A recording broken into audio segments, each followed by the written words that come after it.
আল্লাহ পাক যখন আজরাইলকে পারমিশন দান করবে, যাও যাও ইসরাফিলের জানটা কবজ করে আনো। মুসলমান বাবা হযরত আজরাইল আলাইহিস সালাম, এ বাবা সেদিন ইসরাফিলের জানটা কবজ করে নেওয়া যাবে। এরে মুসলমান বাবা, শুরুতেই একটা কথা কিন্তু আমি আপনাদেরকে বলছিলাম, আজরাইল সবার জানটা কবজ করতেছে, সবার রূহটা কিন্তু আজরাইল বাহির করে নেয়। একটা বার তার দেমাগতে যা কখনো ভাবে নাই আল্লাহ যদি আমাকে বলে আমার জানটা আজকে তুমি কবজ করে লও। আরে মুসলমান বাবা, রব্বে কারীম আল্লাহ আজরাইল আলাইহিস সালাতু ওয়াস সালামকে ডাক দে, বলবে আজরাইল বলা বলে কোন মৃত্যুর বাকি আছেন কে? এরে মুসলমান বাবা, এই কথাটা বলার সঙ্গে সঙ্গে বাবা তার কলজাটার মধ্যে একটা কম্পন তৈরি হয়ে যাবে। বাবা আজরাইল তখন ভাঙা ভাঙা কণ্ঠে, মন খারাপ নিয়ে একটা কণ্ঠ নিয়া আজরাইল ডাক দিয়ে বলবে, আল্লাহ এখন তো আমি আজরাইল আর মৃত্যু আর আপনি ছাড়া আর কেউ মরার বাকি নাই। আল্লাহু আকবার। মুসলমান বাবা, রব্বে কারীম আল্লাহ এই কথা বলার সঙ্গে সঙ্গে আল্লাহ আজরাইল আলাইহিস সালাতু ওয়াস সালামকে বলবে, এরে আজরাইল শোনো, তামাম পৃথিবীর সমস্ত মানবের দান তো তোমার হাত দ্বারা কবজ করলা, সমস্ত দানবের জান তোমার হস্ত দ্বারা কবজ করলা, সমস্ত ফেরেশতাদের জান তোমার হস্ত দ্বারা কবজ করলা, এমনকি 7-4টা জমিনের মৃত্যু তোমার হাত দ্বারা কবজ করলা, 7-4টা আকাশের মৃত্যু তোমার হাত দ্বারা কবজ করলা, আমার ফেরেশতাগুলোর সরদার জিবরাইলের জান এরকম তোমার নিজের হস্ত দ্বারা কবজ করলা, মিকাইলেরটা করলা, ইসরাফিলেরটা করলা। আমি আল্লাহ তোমাকে আজকে পারমিশন দান করি, আমি আল্লাহ তোমাকে আজকে ওয়ার্ডার দান করব, আজরাইল তোমার নিজের জানটা আজকে তোমার নিজের হস্ত দ্বারা তুমি কবজ করে লও। চিল্লায়া কোন আল্লাহু আকবার। এরে মুসলমান বাবা, রব্বে কারীম আল্লাহ যখন ওয়ার্ডারটা দান করবে, এরে বাবা আজরাইল সেদিন ধাক করে একটা চিৎকার মারবে। এরে মুসলমান বাবা, আমি শুধু 2টা কথা বলি, আমি আমার মূল আলোচনার মধ্যে যাই। বাবা আজরাইল এমন একটা ভয়ঙ্কর চিৎকার মারবে, আজরাইল এমন ভয়ঙ্কর একটা আওয়াজ করবে, তাফসীরের কিতাবের মধ্যে লেখছে বাবা তার সিনার মধ্যে ডান হাতটা কেমন ভয়ঙ্কর একটা আওয়াজ করবে। তাফসীরের কিতাবের মধ্যে লেখে, ওই সময় যদি দুনিয়ার জমিনে কোনো মানব দানব জিন্দা থাকতো, এই দুনিয়াতে যদি কোনো পক্ষীকুল কোনো প্রাণীকুল জিন্দা থাকতো, তার আওয়াজটা এত ভয়ঙ্কর হবে বাবা, ওই আওয়াজটা কারো কান দিয়া প্রবেশ করলে ওই মানবার দানবগুলা ওই জায়গার মধ্যে কলিজা ফাইটা মারা যাইতো। আল্লাহু আকবার, জোরে কর। কলিজা ফাইটা মারা যাইতো, শুধু জান কবজ করে নাই, এরকম সিনার মধ্যে মাত্র হাতটা রাখছে, হাত রাখলে যদি তার পাওয়ার, তার ব্যথা, তার যন্ত্রণা এরকম হয়, তাহলে যখন জানটা টাইনা টাইনা বার করে বলেন তো তখন কেমন ব্যথা হওয়ার কথা। আজরাইল আলাইহিস সালাতু ওয়াস সালাম, আমার ভাই কথা তো লম্বা হয়ে যাইতেছে, আজরাইল আলাইহিস সালাতু ওয়াস সালাম তখন নিজের হস্ত দ্বারা, নিজের হাত দ্বারা এইভাবে পিছন দিয়া এরকম হাত ঢুকায়া এরকম তার জানটা বের করবে, আর ডাইকা বলবে, আল্লাহ যদি একটা বার বুঝতাম, যদি একটা বার জানতাম যে মৃত্যুর কষ্ট এরকম, মৃত্যুর যন্ত্রণা এরকম, মৃত্যুর ব্যথা এরকম, হে রব্বে কাবা আপনার ইজ্জতের কসম, আপনার জালালিয়াতের কসম, আপনার আল্লাহিয়াতের কসম, আয় আল্লাহ আমি আজরাইল কখনো এই মৃত্যু নামের দায়িত্বটা কখনো আমি আমার হাতের মধ্যে নিতাম না। আল্লাহু আকবার।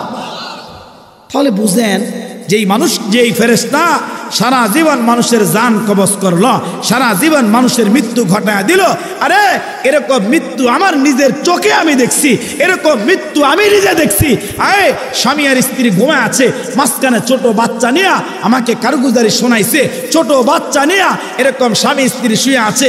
আরে মৃত্যু কত নিষ্ঠুর, আরে মৃত্যু কত ভয়ঙ্কর, আরে মৃত্যুটা কত নির্দয় যে ওই জায়গায় ঘুমাইছে, মাত্র এরকম 2 বছরের বাচ্চার কাছ থেকে তার মাকে আজরাইল নিয়ে গেছে, ওই সময়টা পর্যন্ত আজরাইলের কলিজাটার ভিতরে বিন্দু পরিমাণ ওই সন্তানটার জন্য মায়া হয় নাই। আছে না নাই? কথা কন না। আপনার এলাকা না এরকম ঘটনা? হায়, কত সন্তানের সামনে তার মাকে নিয়ে যাইতেছে, কত সন্তানের সামনে তার বাবাকে নিয়ে যায়। আরে কত মা 10 মাস 10 দিন সন্তানকে পেটের মধ্যে রাখছে, পেটের মধ্যে রাইখা মাত্র ভূমিষ্ঠ করছে। একবার মা এত কষ্ট সাধন করার পরও এই সন্তান ভূমিষ্ঠ করতে গিয়া কলস কলস রক্ত জড়াইছে। ওই সন্তানটার জবান থেকে একবার মা বইলা একটা ডাকও শুনতে পারে নাই। আজরাইল ওই জায়গা থেকে মায়ের কোল থেকে সন্তানটা নিয়ে গেছে। বলেন এরকম ঘটনা সমাজে আছে না নাই? মায়া নাই, কোনো দয়া নাই, দিলের মধ্যে কোনো রহম নাই। তো আমার ভাই যেটা বুঝাইতেছিলাম, আজরাইলের মৃত্যু হয়ে যাবে। এবার মহান রব্বে কারিম আল্লাহ, ওই যে বলছিলাম মৃত্যু নামের যেই সৃষ্টিকে আল্লাহ তাআলা বানাইছে, যেই সৃষ্টিকে আল্লাহ তাআলা সৃষ্টি করেছেন, এবার আল্লাহ সূরা ইয়াসিনের মধ্যে বলে ইন্নামা আমরুহু ইদা আরাদা শাইআন আইয়াকুলা লাহু কুন ফায়াকুন। আল্লাহ তাআলা সেদিন মৃত্যুকে বলবে, হে মৃত্যু, আমি আল্লাহ তোমাকে অর্ডার করলাম, আমি আল্লাহ পারমিশন দিলাম, আজকে তুমি মরে যাও, তোমার মৃত্যু হয়ে যাক। আমার ভাই সেদিন মৃত্যুর মৃত্যু হয়ে যাবে। এবার চিল্লায়া আওয়াজ করে একটা জবাব দেন তো, এখন বাকি আছেন কে? জোরে বলেন না কে? আল্লাহ এই কথাও সূরা রহমানের মধ্যে বড় চমৎকার করে আল্লাহ বলেন, কুল্লু মান আলাইহা ফান ওয়া ইয়াবকা ওয়াজহু রাব্বিকা যুল জালালি ওয়াল ইকরাম। আমার ভাই এই তাম পৃথিবীটা ফানা ফানা হয়ে যাবে, তাম পৃথিবীটা ধ্বংস হয়ে যাবে, সব কিছু ধূলিসাৎ হয়ে যাবে। সম্মান এবং মর্যাদার অধিকারী বলেন তো একমাত্র বাকি থাকবেন কে? আল্লাহ। সব শেষ, সব শেষ। এখন সবার যে মৃত্যু হইল, আমার ভাই যে মৃত্যু ঘটায় দিল, এই মৃত্যুর একটা ব্যথা, এই মৃত্যুর একটা যন্ত্রণা, এই মৃত্যুর একটা কষ্ট বলেন তো আছে না নাই? যদি মৃত্যুর কষ্ট নিয়ে আলোচনা করতে যাই তাহলে এখানে আরো প্রায় আধা ঘন্টা সময় লাগবে। আমি শুধু একটা এক্সাম্পল দিয়া, একটা উদাহরণ দিয়া, একটা মিসাল দিয়া এরপর আমরা নেককারের মৃত্যু আর বদকারের মৃত্যু নিয়ে আলোচনা ইনশাআল্লাহ করব। যন্ত্রণা কেমন হবে বুঝেন, যে কষ্টটা কেমন হবে। আমার ভাই এই ব্যাপারে আল্লামা জালালউদ্দিন সুয়ুতী রহমতুল্লাহি আলাইহি নূরুস সুদূর ফি আহওয়ালিল কুবুর এই কিতাবের ভিতরে লম্বা চূড়া একটা ভাব বয়ান করছে যে কষ্ট কেমন হবে। আমার ভাই মহান রব্বে কারিমের পয়গম্বর হাদিসের মধ্যে বলে, ছোট্ট একটা উদাহরণ আমি আপনাদেরকে শোনাই। সেটা হচ্ছে আমাদের এই দেশের ভিতরে আমরা অনেক সময় এরকম বকরি, এরকম খাসি, এরকম ছাগি, এগুলা বলেন তো মানুষ লালন পালন করে কি করে না? এখন যদি কোনো একটা মানুষ একটা বকরিকে অথবা একটা খাসিকে এরকম মোটা তাজা দেখা, ওই খাসিটার মধ্যে প্রাণ আছে, জিন্দা আছে, জীবন আছে, ওই অবস্থায় যদি এই মানুষটা যদি ওই বকরিটাকে, খাসিটাকে উল্টাভাবে গাছের মধ্যে ঝুলায় আর ঝুলায়া জীবন থাকা অবস্থায়, হাদিসে আসছে যে তার দেহের মধ্যে জীবন আছে, ওই জীবন থাকা অবস্থায় যদি তার শরীর থেকে, তার দেহ থেকে চামড়াটা টাইনা টাইনা খোলা হয়, আপনারা বলেন তো কষ্ট কম হবে না বেশি? একটু বলেন না, কম না বেশি? যেই পরিমাণ কষ্ট হবে জিন্দা থাকা অবস্থায় তার দেহ থেকে চামড়া টাইনা টানা খুললে, মুহাদ্দিস আর মুফাসসিরগণ বলে এর চাইতে আরো বেশি, এর চাইতে লক্ষ লক্ষ, আরো কোটি কোটি গুণ বেশি কষ্টর হবে। আল্লাহ পাক বানাইছে যেই মৃত্যুকে। আল্লাহু আকবার। আরে মুসলমান বাবা, খুব ভালো করে কথাগুলা দিল দিয়া বুঝেন। এ বাবা, ছোট্ট আরেকটা উদাহরণ আমি আপনাদেরকে শোনাই। আল্লাহ পাক রব্বুল আলামিনের অনেক পয়গম্বরকে আল্লাহ পাক জমিনের মধ্যে পাঠাইলো। বাবা, নেককারদের জামাতের মধ্যে সর্বপ্রথম জামাত হলো আম্বিয়া আলাইহিস সালাতু ওয়াস সালামদের জামাত। মুসলমান বাবা, আল্লাহ পাকের একজন জলিলুল কদর পয়গম্বর, নাম হযরত মূসা কালিমুল্লাহ আলাইহিস সালাতু ওয়াস সালাম। এরে মুসলমান বাবা, কথা লম্বা হয়ে যায়, সংক্ষেপে আমি আপনাদেরকে বলতেছি। বাবা, পয়গম্বর মূসা আলাইহিস সালাতু ওয়াস সালামের মৃত্যু হয়ে গেছেন। এবার তার কোন একজন সাগরিদ তাকে স্বপ্নের যুগে দেখলেন, স্বপ্নের মধ্যে পয়গম্বর মূসা কালিমুল্লাহর দিদার হয়ে গেছে। এরে মুসলমান বাবা, এবার স্বপ্নের মধ্যে প্রশ্ন করলেন, ওগো আল্লাহর পয়গম্বর, এই যে আপনার মৃত্যু হয়ে গেল, এই যে আপনি কবরের মধ্যে চলে গেলেন, আমি আপনার কাছে একটা প্রশ্ন ছিল, মৃত্যু অবস্থায় প্রশ্নটা আমি আপনার কাছে জানতে চাই। মুসলমান বাবা পয়গম্বর ডেকে বললেন, শোনো শোনো, কি আমার কাছে জানতে চাও? এরে মুসলমান বাবা, কিতাবের মধ্যে লেখেন আল্লামা সৈয়দী বড় চমৎকার করে কিতাবের মধ্যে লেখলেন। এবার স্বপ্নদ্রষ্টা মানুষটা ডাইকা ডাইকা বলেন, ওগো আল্লাহর পয়গম্বর, এই যে আপনার দেহের মধ্যে প্রাণ আসলো, দেহের মধ্যে রূহ ছিল, আজরাইল যখন আপনার দেহ থেকে প্রাণটা যখন টান দিয়ে বের করেছে, আজরাইল যখন আপনাকে মৃত্যুটা ঘটায় দিলেন, ওগো আল্লাহর পয়গম্বর, আপনার কাছে জানতে যাই, আপনি কি মৃত্যুর কষ্ট পাইছেন কিনা, আপনি কি মৃত্যুর যন্ত্রণা হয়েছে কিনা? এবার পয়গম্বর মুসা আলাইহিস সালাতু ওয়াস সালাম স্বপ্নের মধ্যে বাবা হাউমাউ করে তিনি কান্না আরম্ভ করলেন, আর ডাইকা ডাইকা বলে, শোনো, আরে মৃত্যুর যন্ত্রণা কেমন হলো, মৃত্যুর কষ্টটা কেমন হলো শোনো। আরে যদি দুনিয়ার জমিনের মধ্যে মানুষগুলা এরকম লোহার বিশাল বড় বড় টুকরা দিয়া এরকম যদি বর্ষি বানাইয়া ফেলে, আর বর্ষিগুলা বানাইয়া যদি আমার পেটের মধ্যে ঢুকাইয়া আমার সমস্ত নারী বীরগুলাকে বর্ষির মধ্যে পেঁচাইয়া এরকম কয়েক হাজার লোকে টান দিয়া ধরলে যত কষ্ট হবে, আমার দেহ থেকে আজরাইল যখন জানটা বের করেছে, আমি পয়গম্বর মুসা কালিমুল্লাহ এর চাইতে হাজার হাজার লক্ষ লক্ষ কোটি গুণ কষ্ট হয়েছে। আল্লাহু আকবার।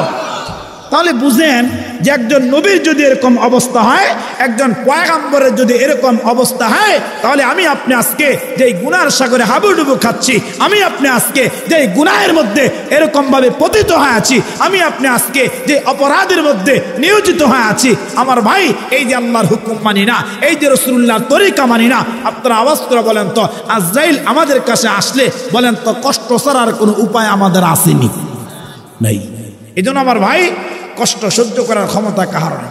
আমাদের রাসূলুল্লাহ এদিকে গেলে তো আবার কথা লম্বা হয়ে যায়। শুধু জিবরাইল, শুধু আজরাইল শাহাদাত আঙ্গুলটা রাখছে, নবী আলাইহিস সালাতু ওয়াস সালাম ধা ধা করে কাঁদছে, আর ডাইকা বলছে, ভাই আজরাইল, আমার দেহের ভিতরে তুমি কি উহুদ পাহাড়টা চাপায়া দিছো, এত কষ্ট কেন হয়? আজরাইল আলাইহিস সালাম কই, ইয়া রাসূলুল্লাহ, মাত্র সিনার মধ্যে শাহাদাত আঙ্গুলটা রাখছি।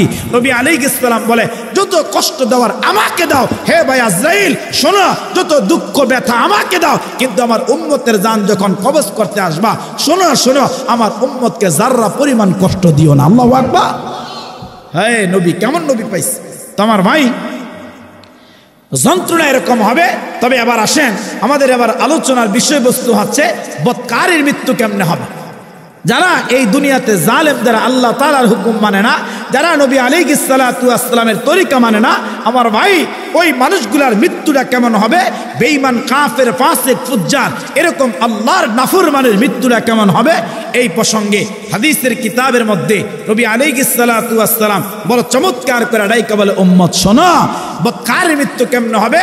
যখন একজন বদকারের মৃত্যুর সময় হয়, একজন জালিমের মৃত্যুর সময় হয়, তখন মহান রব্বে কারীম আল্লাহ আজরাইল আলাইহিস সালাতু ওয়াস সালামকে ডাকেন, আর ডাইকা ডাইকা বলে, আজরাইল শোনো, যাও অমুক এলাকার ভিতরে অমুক ব্যক্তিটাকে নিয়ে আসো, আর শোনো, ওই ব্যক্তিরা কিন্তু আমার দুশ্মন, ওই ব্যক্তিরা কিন্তু নাফরমান, সে আমি আল্লাহর হুকুম মানে নাই, সে আমি আল্লাহ পাকের হুকুম মানে নাই, আমি আল্লাহ পাকের বিধান মানে নাই, আমার পয়গম্বরের তরিকা মানে নাই। হে আজরাইল, যাও জালিমটাকে নিয়ে আসো, আর আমি আল্লাহ এই জালিমটাকে কবরের মধ্যে আইনা আমি আল্লাহ তাকে জাহান্নামের শাস্তি দান করবো। নাউযুবিল্লাহ। এরে মুসলমান বাবা, খুব ভালো করে কথা দিল দিয়া বুঝেন।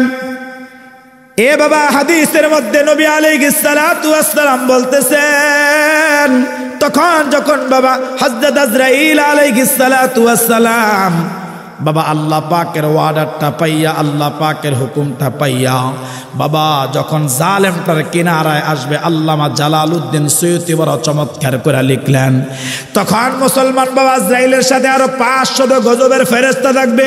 বাবা আজরাইলের হাতের মধ্যে লোহার একটা গুরজু থাকবে, আর আজরাইল আলাইহিস সালাতু ওয়াস সালাম বাবা একটা দুর্গন্ধময় কাপড় নিয়ে সেদিন মানুষটার সামনে হাজির হবে।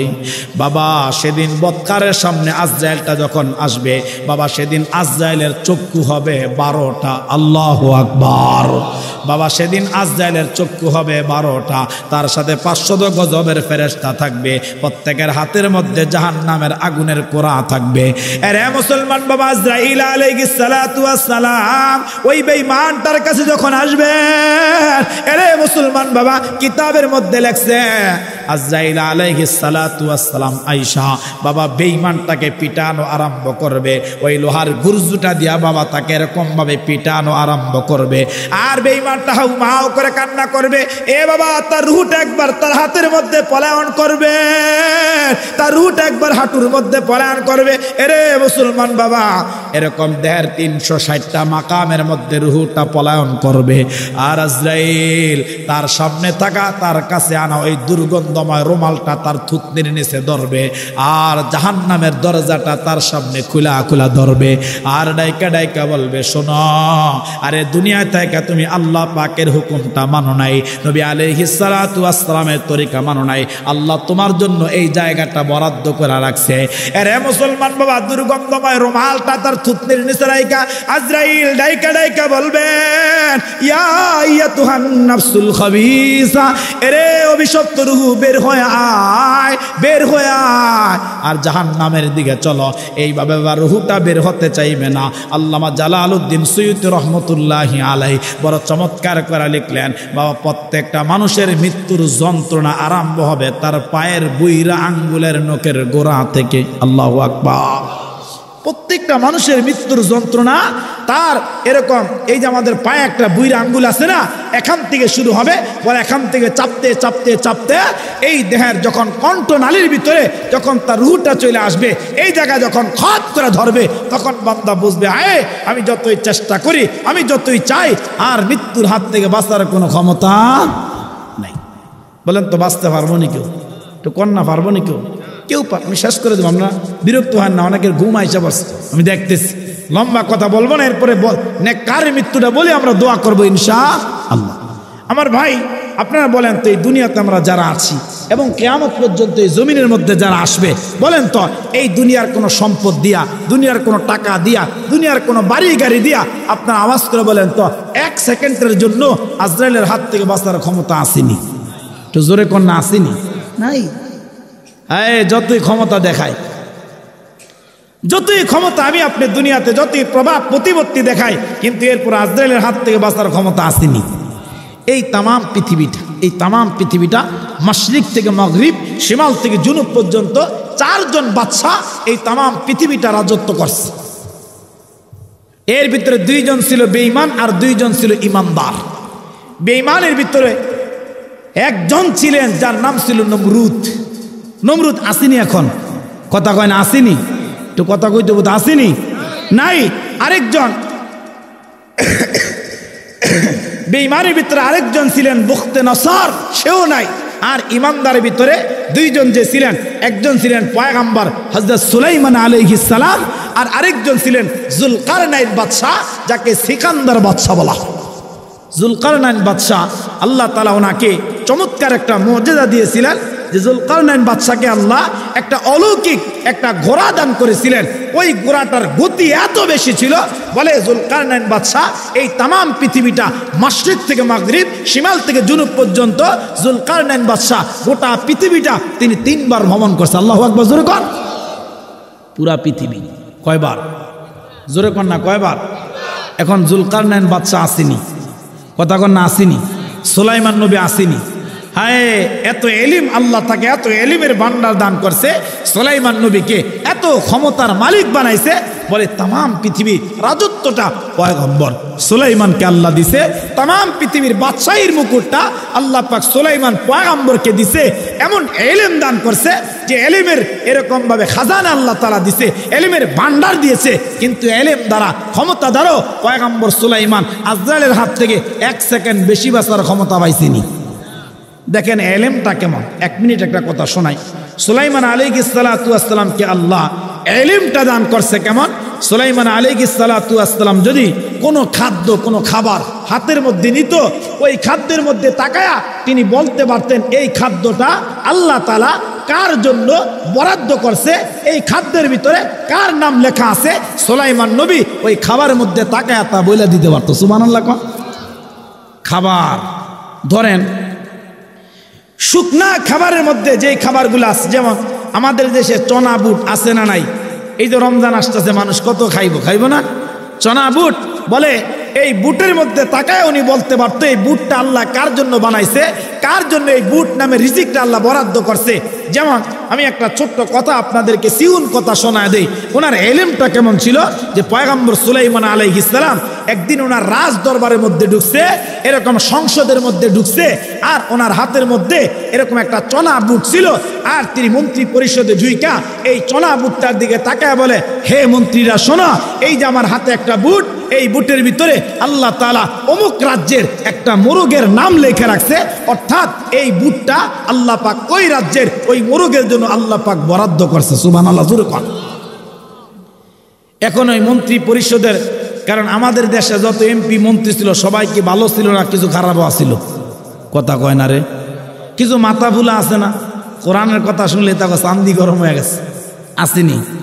হুজুররা ইসলামের কথা বললে, কোরআনের কথা বললে, এরকম সুদের কথা বললে, ঘুষের কথা বললে, টেন্ডারবাজদের বিরুদ্ধে কথা বললে, যারা এরকম রডের বদলে বাঁশ দিছে তাদের বিরুদ্ধে কথা বলছে, আর আলেমদেরকে ধৈরা ধৈরা আয়নাগর নামের জেলখানার মধ্যে বসছে, এরকম রাষ্ট্রের ভিতরে, আমাদের এই দেশের ভিতরে বলেন তো এরকম মাথা ফুলা মন্ত্রী ছিল কি ছিল না? কথা বলতে হবে, ছিল কি ছিল না? সুলাইমান আলী, এটা শুধু এখনকার জমানা না, 1400 আমার আপনার পয়গম্বর কেন সুলাইমান বলেন, পয়গম্বর মুসা বলেন, সমস্ত নবী আলাইহিস সালাতু ওয়াস সালামের জমানা থেকে এরকম হয়ে আসছে। বলে এক মাথা ফুলা মন্ত্রী দ্বারা কয়, হ্যাঁ হুজুরদের কত কথা শুনছি না, হুজুর এরকম আজগুবি কথাই কয়, এই বুটটা কেমনে অমুক রাজ্যের ওই মোরগটা খায় আমি দেখা দিব।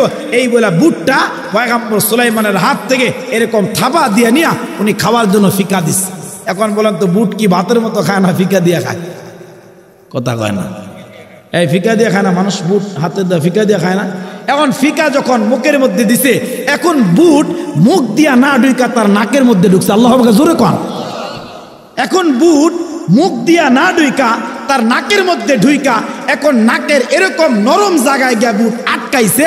এখন যত চেষ্টা করে নাকের থেকে বুট আর বের হয় না। এখন তো মন্ত্রী নাকের মধ্যে ব্যথা আরম্ভ হয়ে গেছে, আইরে যন্ত্রণা আরম্ভ হয়ে গেছে।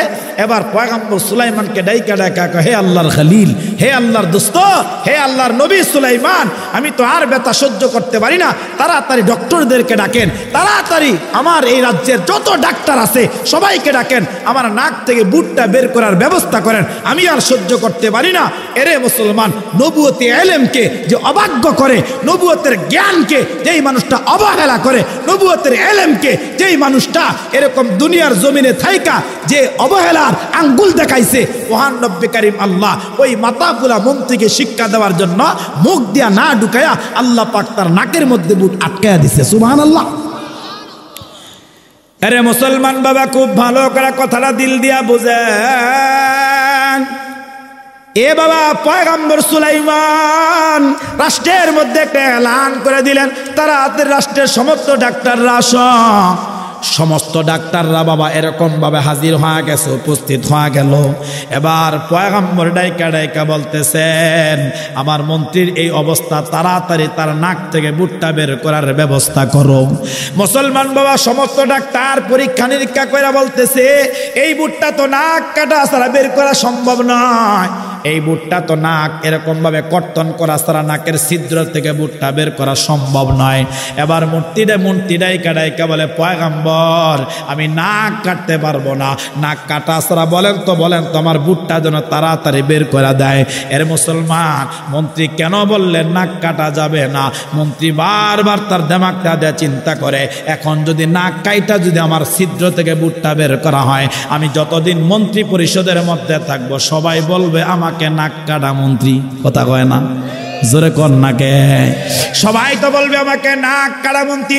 এরে মুসলমান বাবা, এই জন্য দেখেন না মন্ত্রীরা পলা গেছে, এই জন্য দেখেন না বাবা কত এমপি মন্ত্রী এখন গা ডাকা দিয়া চলে আসে। এরে মুসলমান, যারা আলেমদেরকে কষ্ট দিল, যারা আমাদের দেশের মধ্যে কোরআনের রাজ কায়েম করতে দেয় নাই, যারা এরকম ভাবে কোরআনের কথাগুলো আমাদেরকে বলতে দেয় নাই, রাসূলুল্লাহর হাদিসের কথাগুলা বলতে দেয় নাই, এরে মুসলমান বাবা ইমানের কথাগুলা বলতে দেয় নাই, টেন্ডারবাজের বিরুদ্ধে কথা বলতে দেয় নাই, দুর্নীতিবাজের বিরুদ্ধে কথা বলতে দেয় নাই। আমাদেরকে কথা বললেই টুটি চাইপা চাইপা ধরছে, আমাদেরকে কথা বললেই জেলখানার মধ্যে আবদ্ধ করছে। এরে মুসলমান বাবা খুব ভালো করে কথা দিল দিয়া বুঝেন, এ বাবা আলেমদের চোখের পানি, এরকম কোরআনওয়ালাদের চোখের পানি রব্বি কারীম আল্লাহ এমন কবুল করে নিছে বাবা, এই জমিন চোখের পানি বরদাস্ত করতে পারে নাই, আল্লাহ পাকের আরশ বরদাস্ত করতে পারে নাই।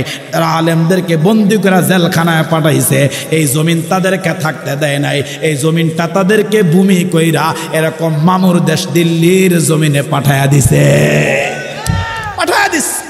এই জন্য সাবধান, কোরআন নিয়ে কেউ যেন কখনো অবাক্যা না করে, কারণ এই কোরআনটা বলেন তো কার কালাম?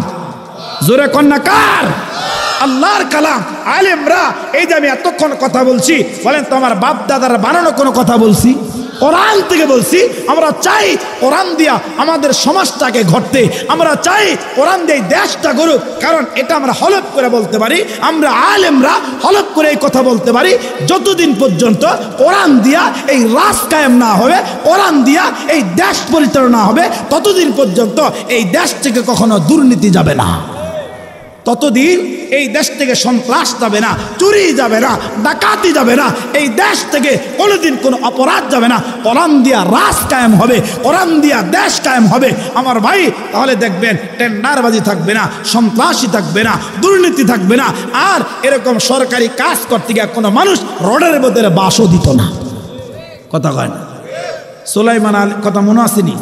সুলাইমান আলাইহিস সালাতু ওয়াস সালামের মন্ত্রী এবার কয় নাক কাটা মন্ত্রী হয়ে বাঁচবো না, এটা কখনো সম্ভব না। হে পয়গাম্বর আপনি বলেন তাড়াতাড়ি নাক কাটা ছাড়া যেন আমার বুটটা বের করা হয়। সমস্ত ডাক্তার বুট বসে বলেন না, নাক কাটা ছাড়া তো বুট বের করা যায় না। হে আল্লাহর পয়গাম্বর, তবে আমার কাছে একটা সলিউশন আছে, আমার কাছে এই বুটটা বের করে একটা পন্থা জানা আছে, তবে সেটা আমাদের এই রাষ্ট্র হবে না, আমাদের এই রাজ্য হবে না, অমুক দেশে, যেই দেশে মুরগিরা বাস করে, যেই দেশে মুরুদরা বাস করে, ওই দেশে এমন একজন ডাক্তার আছে, যেই ডাক্তার এরকম নাক কাটা ছাড়া আমাদের মন্ত্রীর বুটটা এরকম তার নাক থেকে বের করতে পারবে। হে পয়গম্বর সুলাইমান, যদি আপনি চান তাহলে ওই মুরগের রাজ্যে মুরগিরা যেই জায়গায় বসবাস করে, হে পয়গম্বর এই মন্ত্রীকে নিয়ে আপনি মুরগের রাজ্যে চলে যান। সুবহানাল্লাহ, জোরে কর। আরে মুসলমান বাবা খুব ভালো করে কথা দিল দিয়া বুঝেন। এ বাবা মন্ত্রী এবার ডাইকা ডাইকা বলতেছে, পয়গম্বর তাড়াতাড়ি আমাকে মুরগের রাজ্যে নিয়ে চলেন। এরে মুসলমান বাবা, আপনারা হয়তো আলোচনা শুনেছেন, হয়তো আপনারা জিন্দিগিতে বহুবার কথাটা শুনছেন। মহান রব্বে কারিম আল্লাহ পয়গম্বর সুলাইমান আলাইহিস সালামকে আল্লাহ পাক একটা তখ্ত সিংহাসন দান করেছিলেন। আরে মুসলমান বাবা, রব্বে কারিমের পয়গম্বর হযরত সুলাইমান এবার সিংহাসনকে ডাকলেন, আর ডাইকা ডাইকা মন্ত্রী পরিষদের একটা বহার নিয়া, এরে মুসলমান বাবা ওই যে মন্ত্রীর নাকের মধ্যে বুট ঢুকছে, এবার মন্ত্রীকে নিয়ে এবার মোরগের রাজ্যের মধ্যে এরকম রওনা হয়ে গেছে। বাবা বাতাসকে হুকুম করলেন, দ্রুত দ্রুত চালাইয়া তাড়াতাড়ি রাজ্যের মধ্যে চলে যাও। মুসলমান বাবা কিতাবের মধ্যে লেখছে, হযরত সুলাইমান ওই মন্ত্রীকে নিয়ে যখন মোরগের রাজ্যে চলে গেছে, এরে মুসলমান বাবা আমি জানি না আপনারা কখনো দেখছেন কিনা, আমাদের বাংলাদেশের মধ্যে বলেন তো হেলিকপ্টার আছে না নাই? বাবা হেলিকপ্টার যখন ল্যান্ড করে, যখন জমিনের মধ্যে নামে, আপনারা দেখছেন কিনা জানি না, আমি আপনাদেরকে বোঝানোর চেষ্টা করতেছি। হেলিকপ্টার যখন জমিনের মধ্যে নামে, যখন এটা ল্যান্ড করে, এরে মুসলমান বাবা এত পরিমাণে বাতাস হয়, আশেপাশে মানুষ থাকতে পারে না, এরকম ধুলাবালি পর্যন্ত উড়া আরম্ভ করে দেয়। পয়গম্বর সুলাইমান আলাইহিস সালাতু সালাম যখন তার তখ্তরা জমিনের মধ্যে ল্যান্ড করবে, ওই অবস্থায় বাতাসের কারণে গোটা জমিনের মধ্যে ধুলাবালি উঠতে আরম্ভ করছে। এত পরিমাণে ধুলাবালি উঠতেছে, যখন ল্যান্ড হয়ে গেছে আর সাথে সাথে মন্ত্রীটা জমিনের মধ্যে লাফ দেয় নাই মাগেছে। আর মন্ত্রী যখন লাফ দেয়া জমিনের মধ্যে পড়ছে, একটু ধুলি কণাইসা মন্ত্রীর নাক দিয়ে যখন প্রবেশ করছে, মহান রব্বে কারিম আল্লাহ সাথে সাথে মন্ত্রীর দেহের মধ্যে একটা হাসির ব্যবস্থা করে দিছে।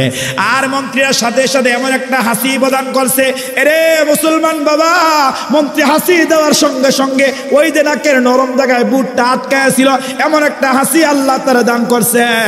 হাসি দেওয়ার সঙ্গে সঙ্গে বুটটা জমিনের মধ্যে পড়ে গেছে। পয়গম্বর সুলাইমান যেই মোরগের নামটা বলেছিল, ওই মোরগটা একটু দূর থেকে দৌড় মাইরা আইসা সাথে সাথে ওই বুটটাকে সো মাইরা ওই বুটটা সাথে সাথে তার পাওনা রিজিকটা খায়া ফেলছে। সুবহানাল্লাহ। সাথে সাথে বুটটা যখন মুরগি যখন বকান করা বলাইছে, এরে মুসলমান বাবা, পয়গম্বর সুলাইমান এরকম সিজদার মধ্যে পড়ে গেছে। আর রব্বে কারীমকে ডাইকা ডাইকা কয়, আল্লাহ তুমি আমাকে এমন ইলম দান করেছো, আল্লাহ তোমার কৃতজ্ঞতা প্রকাশ করি। আয় আল্লাহ এমন ইলম দান করেছো, তোমার শুকর আদায় করি। আল্লাহ আমি ইলম দ্বারা বুঝতে পারলাম এটা আসলে এই মোরগের নামে বরাদ্দ ছিল। এবার সাথে সাথে মন্ত্রী এবার সিজদার মধ্যে বইরা রব্বে কারীমের কাছে তওবা করা আরম্ভ করছে। আর আল্লাহকে ডাইকা ডাইকা বলে, ওগো আসমানের মালিক আল্লাহ, আমি তোমার পয়গম্বরের ইলমকে অবজ্ঞা করছি, আল্লাহ তুমি আমাকে মাফ করে দাও, ক্ষমা করে দাও। আল্লাহ জিন্দেগি তার এরকম ভুল হবে না।